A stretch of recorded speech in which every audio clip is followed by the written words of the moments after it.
রাজ্যে পেট্রোল ডিজেলের সংকট নিয়ে এবার রাজপথে নামল বাম ছাত্র যুব সংগঠন।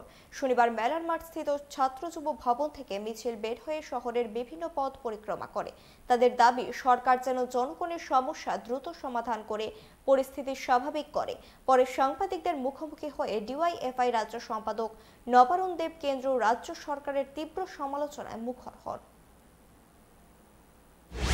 নাজেহাল হচ্ছেন পেট্রোল ডিজেলের মারাত্মক সংকট, এবং এই সংকট প্রায় 10-11 দিন যাবৎ।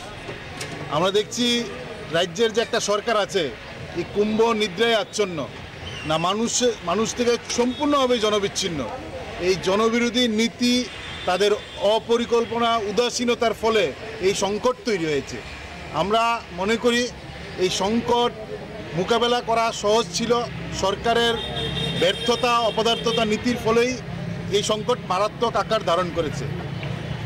প্রতিদিন লাইন ধরাচ্ছেন, বাইকে 200 টাকা, গাড়িতে 500 টাকা, এবং এই নীতির ফলে প্রতিদিন মানুষকে লাইনে দাঁড় করে দিচ্ছেন। যা মোদি নানা পদ্ধতিতে মানুষকে লাইনে দাঁড়া করান, ডাবল ইঞ্জিনের সরকার তার এই নিজ সিদ্ধান্তের ফলে প্রতিদিন মানুষ লাইনে দাঁড়াচ্ছেন।